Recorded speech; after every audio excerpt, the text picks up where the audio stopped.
ಈ ನಮ್ಮ ಎಲ್ಲಾ ದರ್ಶನ್ ಅಭಿಮಾನಿಗಳಿಗೂ ಸತ್ಯವಾದ, ನಿಜವಾದ ಒಂದು ಕಹಿ ಸುದ್ದಿ.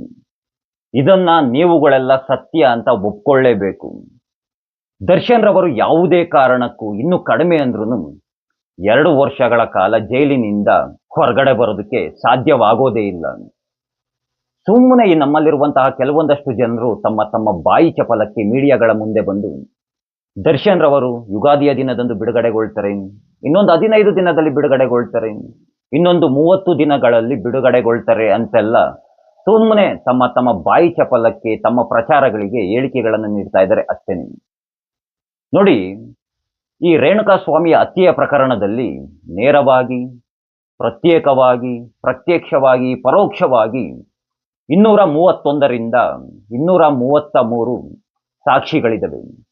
ಇದುವರೆಗೂ ರೇಣುಕಾ ಸ್ವಾಮಿ ಹತ್ಯೆಯ ಪ್ರಕರಣದ ವಿಚಾರಣೆಯಲ್ಲಿ ರೇಣುಕಾ ಸ್ವಾಮಿ ಕುಟುಂಬದವರನ್ನ ಹೊರತುಪಡಿಸಿ ಬೇರೆ ಯಾರ ವಿಚಾರಣೆಯೂ ನಡೆದಿಲ್ಲ ಅಂತ ಹೇಳಲಾಗ್ತಾ ಇದೆ. ಅಂದ್ರೆ ಒಮ್ಮೆ ನಿಮ್ಮನ್ನ ನೀವೇನೆ ಪ್ರಶ್ನೆಯನ್ನ ಮಾಡಿಕೊಳ್ಳಿ. ಈ ನಮ್ಮ ವ್ಯವಸ್ಥೆಯಲ್ಲಿ, ಈ ನಮ್ಮ ನ್ಯಾಯಾಲಯದ ವ್ಯವಸ್ಥೆಯಲ್ಲಿ ಈ ವಿಚಾರಣೆಗಳೆಲ್ಲ ನಡೆಯೋದಕ್ಕೆ ಇನ್ನು ಎಷ್ಟು ದಿನಗಳು ಬೇಕು, ಎಷ್ಟು ತಿಂಗಳುಗಳು ಬೇಕು, ಎಷ್ಟು ವರ್ಷಗಳು ಬೇಕಾಗುತ್ತೆ ಅಂತ. ಅದರಲ್ಲೂ ಇವರುಗಳ ಮೇಲಿರುವಂತಹದ್ದು ಏನು ಸರ್ವೇ ಸಾಮಾನ್ಯವಾಗಿ ಸಾಮಾನ್ಯವಾದಂತಹ ಆರೋಪಗಳಲ್ಲ, ಸಾಮಾನ್ಯವಾದಂತಹ ಆರೋಪಗಳಲ್ಲ. ಇವರುಗಳ ಮೇಲಿರುವಂತಹದ್ದು ಗಂಭೀರವಾದಂತಹ ಆರೋಪಗಳು. ಅದು ಎಂತಹ ಆರೋಪಗಳು? ಕೊಲೆ, ಮಾರಣಾಂತಿಕ ಹಲ್ಲೆ, ಬಂಧನ, ಅಪಹರಣ, ಅದಕ್ಕಿಂತ ಹೆಚ್ಚಾಗಿ ಸಾಕ್ಷಿ ನಾಶ, ಈ ರೀತಿಯಾಗಿ 11 ಗಂಭೀರವಾದಂತಹ ಆರೋಪಗಳು. ಒಮ್ಮೆ ನನ್ನನ್ನು ನಾನೇ ಪ್ರಶ್ನೆಯನ್ನ ಮಾಡ್ಕೊಳ್ತಾ ಇರ್ತೀನಿ, ಒಂದು ಕೊಲೆಯ ಆರೋಪವನ್ನ ಸಾಬೀತುಪಡಿಸೋದಕ್ಕೆ ಇಷ್ಟೊಂದು ಸಾಕ್ಷಿಗಳ ಅವಶ್ಯಕತೆ ಇದೆಯಾ? ನಾನಂತೂ ಈ ರೀತಿಯಾಗಿ ಇಷ್ಟೊಂದು ಸಾಕ್ಷಿಗಳ ಅವಶ್ಯಕತೆ ಇರುವಂತಹದ್ದನ್ನ ನಾನು ಬೇರೆ ಬೇರೆ ಯಾವ ಪ್ರಕರಣದಲ್ಲೂ ಕೇಳಿಲ್ಲ, ಹಾಗೆ ನೋಡಿಲ್ಲ. ಆದ್ರೆ ಅದೇನದು ವಿಶೇಷವಾಗಿ ದರ್ಶನ್ ರವರ ಪ್ರಕರಣದಲ್ಲಿ ಇಷ್ಟೊಂದು ಸಾಕ್ಷಿಗಳನ್ನ ಸಲ್ಲಿಸಿರುವಂತಹದ್ದು ಏನೋಪ್ಪ ನನಗಂತೂ ಅರ್ಥವಾಗ್ತಿಲ್ಲ. ಯಾಕೆ ಅಂತ ಒಮ್ಮೆ ನಿಮ್ಮನ್ನ ನೀವೇ ಪ್ರಶ್ನೆಯನ್ನ ಮಾಡ್ಕೊಳ್ಳಿ ಈ ವಿಷಯದಲ್ಲೂ.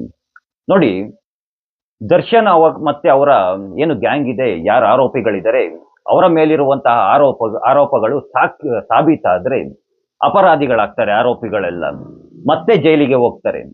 ಅವರ ಮೇಲಿರುವಂತಹ ಆರೋಪಗಳನ್ನೆಲ್ಲ ಸಾಬೀತುಪಡಿಸೋದಕ್ಕೆ ಸಾಧ್ಯವಾಗದೆ ಹೋದ್ರೆ ಅವರೆಲ್ಲ ನಿರಪರಾಧಿಗಳಾಗ್ತಾರೆ.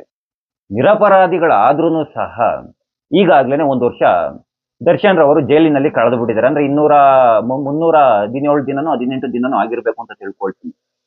ಹೇಗೋ ಈ ಕೇಸೆಲ್ಲ ಮುಗಿಯೋಷ್ಟೊತ್ತಿಗೆ ಹೋಗೋಷ್ಟೊತ್ತಿಗೆ 1, 2 ವರ್ಷ, 3 ವರ್ಷ ಆಗುತ್ತೆ.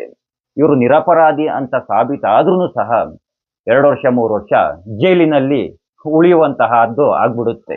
ನೋಡಿ ನಮ್ಮ ವ್ಯವಸ್ಥೆಗಳು ಯಾವ ರೀತಿಯಾಗಿದೆ ಅಂತ.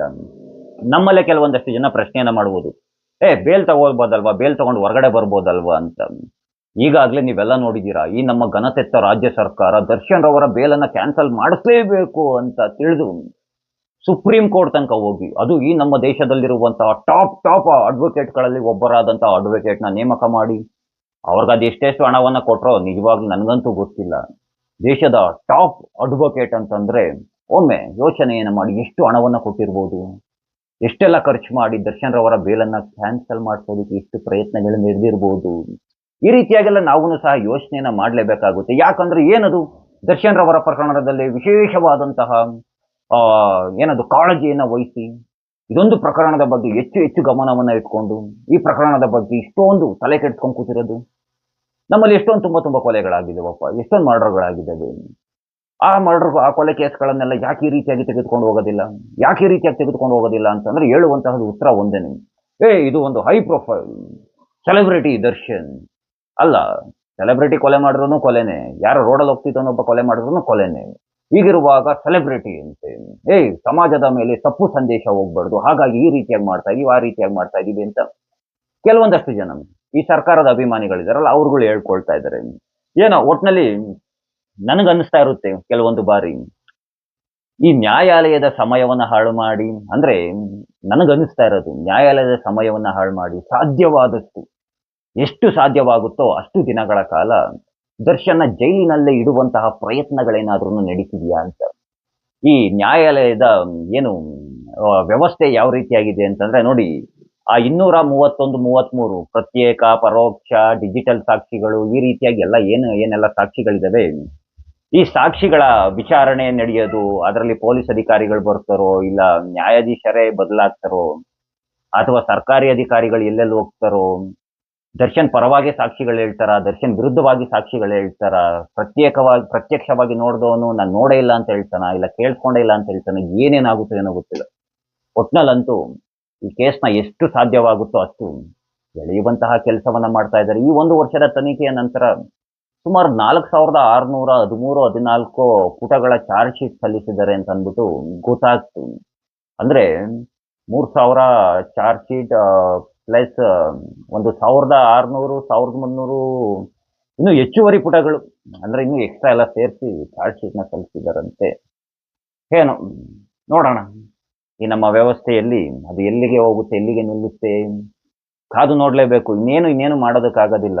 ನೀವು ಸುಮ್ಮನೆ ಹೊರಗಡೆ ಎಷ್ಟೇ ಕಿರ್ಚಾಡಿದ್ರು, ಏನೇ ಮಾಡಿದ್ರು, ಅವ್ರ ಹೇಳಿಕೆಗಳನ್ನ ಕೇಳಿಸ್ಕೊಂಡ್ರು ಸುಮ್ಮನೆ ಸತ್ಯ ಅಂತ ಒಪ್ಕೊಳ್ಬೇಕು, ನಿಮ್ಮ ಮನಸ್ಸಿಗೆ ಸಮಾಧಾನವನ್ನ ಮಾಡ್ಕೊಳ್ಬೇಕು ಅಷ್ಟೇನೆ, ಮತ್ತಿನ್ನೇನು ಮಾಡೋದಕ್ಕೆ ಸಾಧ್ಯವಾಗೋದಿಲ್ಲ ಅಂತ ಹೇಳ್ತಾ, ಎಲ್ರು ಕಾದು ನೋಡೋಣ ಅಂತಾನು ಹೇಳ್ತಾ, ಆ ಕೃಷ್ಣ ನಿಮ್ಮೆಲ್ಲರಿಗೂ ಒಳ್ಳೇದನ್ನ ಮಾಡ್ಲಿ. ಎಲ್ರಿಗೂ ಧನ್ಯವಾದಗಳು. ಜೈ ಶ್ರೀ ಕೃಷ್ಣ.